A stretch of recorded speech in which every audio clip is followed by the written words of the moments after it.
O for Odia खाना channel को आपन को स्वागत करुच्ची। आज आम सेरुआ बनेमा। देखो मु भलसे बनई, बहुत बढ़िया लगे, टेस्टी भी लगे, बहुत भलसे बनई। तो चलतु केमिति बनैबा भिडियोटी एबे आरंभ करवा। देखो छेली गुड़ 4टी नियाई। एटा खासीर मु 4टी छेली गुड़ धरिकी आसी। एबे देखो याको भलसे भी मु पुड़ी देइची, नियारे पुड़ी देकी भलसे ताको सफा कर देइची। तार जति हेयर थिला बा चुटी थिला सब मु काढी देइची। आगु टिके पुड़े देबे बोले कारण जहा थिबो तार चुटी सब भारी पड़िबो। देखो मु ताको काटी भी देइची, छोट छोट पीस करी काटी देइची। बेसी भी छोट करिवेनी। तार जोठी जॉइंट थिबो जॉइंट रे काटिबे, कारण जदि तार जॉइंट नथिबो काटी देबे तो सेइठु जो अस्थि मेजा गुडा थिबो भारी पड़िबो, तो तार टेस्ट रहिबोनी, तार किछि मूल्य ही रहिबोनी। सेति पई अधारू काटबेनी, ताकू जॉइंट रू काटबे। तो अबे देखो मु प्रेशर कुकर रे आको पकई दउछि।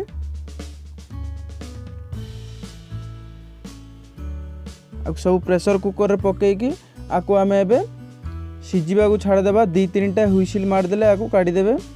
जदि आपनकर छेली बा से खासी हेई थाउ, ताकू जदि बूढ़ा हेई थिबो ताकू 3-4टा हुइसिल मारिया को छाड़िबे। नहले गोटे हुइसिल जदि ठीक थिबो ताहले गोटे हुइसिल रे ही काटी देबे। देखो मु पानी एतिकी नहीं।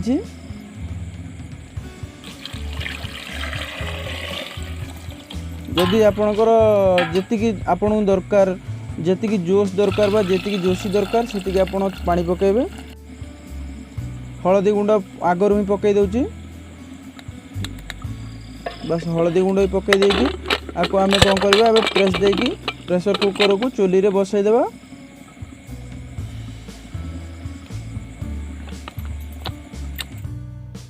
बस देखो चुली रे बसाई देली। आको 3-4टा हुइसिल मारिबा को छाड़ देबा।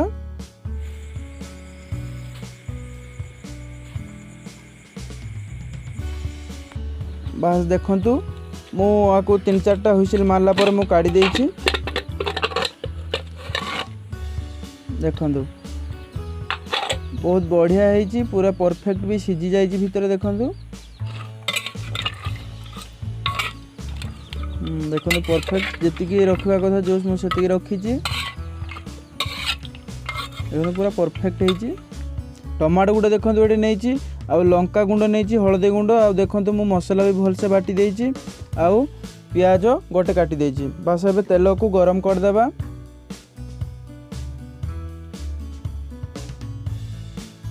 बस तेल गरम होला पर एठे अल्प परिमाण रे टिके चीनी पकाई देबा। चीनी पकेले कौन खटा खटा मीठा मीठा लगे, बहुत ही टेस्टी लगे पाटी की। देखो आम चीनी भी हो गलानी। एबे आको प्याज को पकई देबा।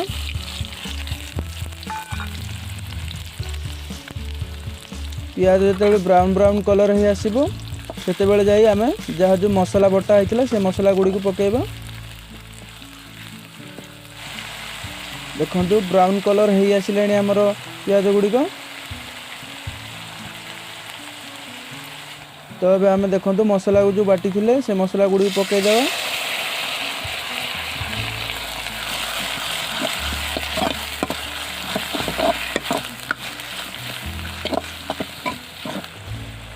आपको किस समय सिझा को छाड़ देबे। तापर टमाटा को भी पकई देबे। टमाटो को पकई दे सारा पर टमाटो को पूरा भलसे सिझे देबे।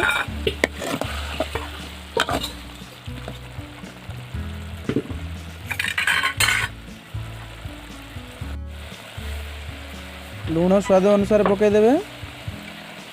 आगुरु मु लुण सहीटी पकईची, एठी भी लुण अल्प परिमाण पकेबे, बेसी लुण पकेबनी। देखंतु हळदी गुंड लंका गुंड पकई देली। मु जमार भी मसला एठी यूज करूनी, कारण मु एठी मसला तो बाटी छी ना, सेति मु मसला ही यूज करेनी मोर जहाँ भी रेसिपी करे। देखंतु पानी पूरा मरी गलानी, परफेक्ट हो गलानी। एबे हमें कोन करबा, सेई मटन गुड़ गुड़ी को एबे छाणी की पकेबा। बस एमती छाणी छाणी पकई देबे। पानी जमारू पकेबेनी, पछरे पकेबे। आकु टिके समय टिके कसी देबे। पानी सही पानी ही यूज करेंगे। टोटाल ये अलग पानी किसी भी यूज करेंगे नहीं। सही मटन गुड़र जहाँ भी थिला सही पानी ही ये यूज करेंगे। टोटाल आपण अलग पानी कंचा पानी टोटाल यूज करेंगे नहीं। बास आमर ये भलसे देखो कषि गला। एवं आम जो से पानी थिला से पानी गुड़ा को एवं पकईदेवा। देखो मु अलग पानी किसी यूज ही करनी से जो पानी ही से मटन रू से गुड़ बाहर से पानी ही यूज करी। मुझे पानी पकई सारापर आ कि समय फुटे देती आपको अल्प समय फुटेबे बेसी समय फुटेबे कारण आगुरी तो सब सीझिकी थिला मसला खाली ठीक हो गला पकईदेवे। देखो गरमा गरम छेली गुड़ सेरुआ हो जामर। तो आपण मैंने एमती बनातु खातु यहाँ मासक थर निहाती बनई खातु। जी आमर गंठी प्रोब्लेम होता है बा हाड़ गुड़ पेन होता है तो से बहुत फायदामंद होता है यहाँ। तो आपण मैंने भी एमती बनातु केमती लगिला टेस्ट कमेंट माध्यम जनातु। भिडियो को शेष समय पर्यंत देखि आपण मानकु धन्यवाद। जदि मोर आज रेसिपी आपण मानकु भल लागिला ताहले भिडियो को लाइक करेंगे आपण सांग मानकु शेयर करेंगे। जदि ए पर्यंत आपण मो चैनल को सब्सक्राइब करनांती ताहले सब्सक्राइब करनियंतु पाखरे थिया बेल आइकन को प्रेस कर दियंतु। प्रथमे मो जहाँ भी न्यू वीडियो छाड़बी प्रथमे आपण देखिबे। तो आज विदाय दियंतु। Bye bye take care thank you.